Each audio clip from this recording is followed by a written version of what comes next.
Bismillahirrahmanirrahim. Assalamualaikum warahmatullahi wabarakatuh. Alhamdulillah. Syukurillahi wassalatu wassalamu ala rasulillah. Wa hasbunallah. Wa ni'mal wakil, ni'mal maula, wa ni'mal nasir. Wa la hawla wa la quwata illa billah. Subhanaka la ilma lana illa ma 'allamtana. Innaka antal alimul hakim. Allahumma 'allimna ma yanfa'una wanfa'na bima 'allamtana warzuqna fahma. Allahumma waffiqna lil 'amali bihi ya rabbal alamin. Alhamdulillah, pagi hari ini waktu New York, malam hari waktu Indonesia, saya hadir kembali untuk melanjutkan bincang-bincang ringan kita tentang konsep keadilan dalam Islam. Maka kalau kita berbicara tentang keadilan dalam Islam, tentu mencakup seluruh aspek kehidupan kita. Ya, jadi bukan sekedar social justice atau keadilan sosial saja. Keadilan sosial begitu sangat penting dalam agama ini. Bahkan kalau kita melihat tabiat agama Islam itu adalah membela mereka yang terzalimi di dalam masyarakat. Surah Al-Ma'un misalnya kita baca, Ara'aital ladzi yukadzibu bid-din fadzalikal ladzi yad'ul yatim wala yahuddu ala ta'amil miskin fawailul lil musallin. Sesungguhnya surah ini berbicara tentang kewajiban umat Islam untuk membela mereka yang termarginalkan. Ya. Dan itu tidak ada batas. Bahkan anjing pun kalau dizalimi kita harus bela. Apalagi kalau manusia hanya karena beda agama. Teman-teman Kristiani, Hindu, Buddha harus tahu bahwa kalau seandainya Anda berada di dalam mayoritas orang Islam, lalu Anda terzalimi, maka secara agama, iman, mewajibkan orang Islam untuk membela hak Anda.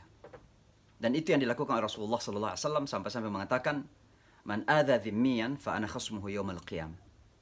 Siapa yang menyakiti dhimmi, dan dhimmi itu sebuah pengistilahan bagi teman-teman minoritas di tengah mayoritas muslim.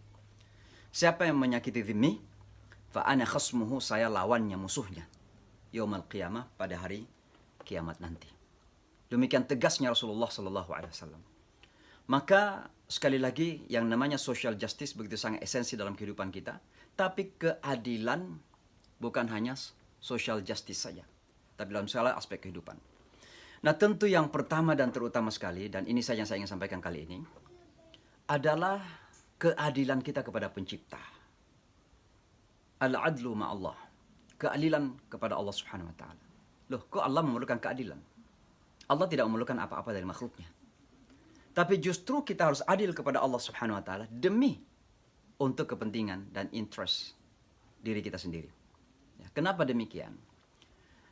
Karena Allah adalah pencipta kita. Allah yang menyayangi kita. Allah mencintai kita. Allah memberikan segala sesuatu yang kita butuhkan dalam hidup ini. Allah memberikan hidup, dan kalau masanya Allah yang kemudian memberikan kematian. Hidup kita ada di antara jari jemari Allah Subhanahu wa ta'ala. Digerakkan kiri kanan, naik turun, warna-warninya berbeda, terjadi hiruk pikuk, ya, dan sebagainya dalam kehidupan kita. Terkadang kaya, miskin, kadang senang, kadang susah. Ya, itulah kehidupan kita.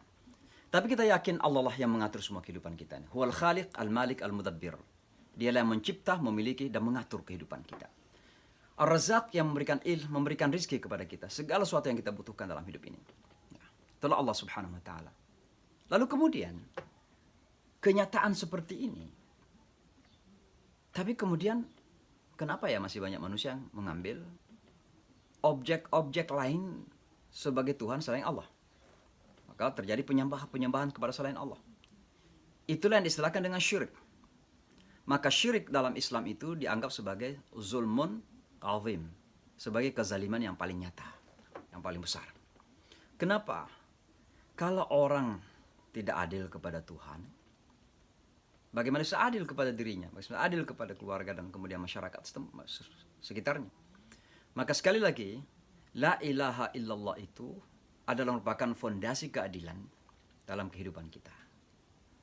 Bahwa segala sesuatu itu harus dibangun di atas asas keadilan. La ilaha illallah itu kemudian mengajarkan kepada kita bahwa tidak saja bahwa tiada Tuhan selain Allah yang harus kita sembah, tapi juga mengajarkan kepada kita kesetaraan semua manusia. Yang punya superioritas dan kelebihan itu hanya Allah Subhanahu wa ta'ala. Maka manusia nggak ada Superman. Yang super itu hanya Allah Subhanahu wa taala. Tabarakalladzi biyadihil mulku wa huwa ala kulli syai'in qadir, dan seterusnya. Banyak sekali ayat dalam Al-Qur'an yang menyebutkan tentang kemahakuasaan Allah Subhanahu wa taala. Maka keadilan kepada Tuhan menjadi fondasi dari segala keadilan yang akan terjadi dalam kehidupan kita. Orang yang tidak sadar Tuhan, maka pasti dia tidak akan sadar keadilan. Kezaliman banyak terjadi karena orang tidak sadar tentang siapa Allah Subhanahu wa taala dalam hidupnya. Rasisme juga terjadi karena orang tidak sadar tentang Allah Subhanahu wa taala, la ilaha illallah. Kalau kita bisa internalisasi, ya, menghayati, ya, menyelami makna la ilaha illallah, maka tidak perlu kita merasa lebih hebat dari orang lain hanya karena politik, hanya karena ekonomi, hanya karena sosial status, hanya karena ras, hanya karena etnis, hanya karena warna kulit, dan seterusnya. Justru yang punya prioritas dalam kehidupan ini hanya Allah Subhanahu wa ta'ala. Dan oleh karenanya, mari kita belajar adil kepada Tuhan kita. Adil kepada Tuhan itu tentu ya, paling penting adalah menerimanya sebagai pencipta kita. Menerima dalam arti beriman secara rububiyah, dan kemudian menerimanya sebagai satu-satunya dan tidak ada yang lain, objek dalam pengabdian kita. Allah lah sebagai center pengabdian kita. Kita hidup ini dan seluruh aspek kehidupan kita dari A sampai Z dimuarakan untuk pengabdian kita kepada Allah Subhanahu wa taala. Wa ma khalaqtul jinna wal insa illa liya'budun. Nah, saya kira ini salah satu hal yang penting untuk kita hayati, karena ini kemudian akan mendorong kita untuk berbuat adil dalam segala aspek kehidupan kita. Ya.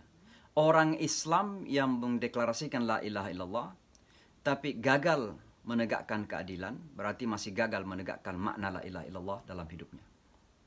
Dan oleh karenanya, ketika ada pemerintahan Islam misalnya, kemudian mengaku sebagai pemerintahan yang mewakili la ilaha illallah, tapi tidak adil kepada masyarakatnya, ya, tidak memberikan keadilan sosial kepada masyarakat luas, termasuk pada non-muslim, maka berarti dia gagal memahami makna la ilaha illallah. Maka sekali lagi mungkin ini saja satu poin yang ingin saya sampaikan pada pagi hari ini. Mari kita semua belajar untuk adil kepada pencipta kita. Kita beriman, kita taati, kita merendahkan diri kita hanya kepada Allah Subhanahu wa taala, dan kita tujukan seluruh aspek kehidupan kita. Sekali lagi, dari kepala ke kaki, dalam dan luar, A sampai Z, semuanya untuk pengabdian kita kepada Allah Subhanahu wa taala. Itulah sesungguhnya keadilan kepada Allah Subhanahu wa taala.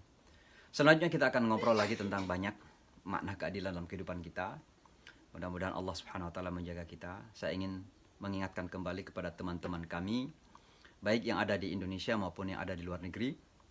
Ya, mari kita sama-sama menjaga nama baik bangsa dan negara kita.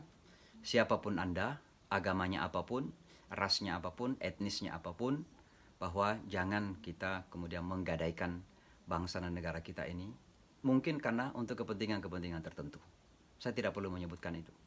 Tapi terus terang saja memang terkadang karena kepentingan-kepentingan tertentu, lalu kemudian kita sengaja mencoreng wajah dan nama bangsa dan negara kita. Sekali lagi, Indonesia tidak sempurna, tapi Indonesia masih merupakan tempat yang ideal bagi kita semua, termasuk bagi teman-teman yang minoritas di Indonesia. Demikian, mohon maaf kalau ada kata-kata yang kurang berkenan. Saya di kota New York, bagi teman-teman yang ingin menghubungi silahkan, saya siap. Teman-teman yang juga merasa kurang enak dengan penyampaian saya ini, saya siap berdialog. Ya, bukan berdebat, saya tidak suka debat, tapi saya suka berdialog. Saya ingin berkomunikasi dan berdialog. Demikian, wassalamualaikum warahmatullahi wabarakatuh.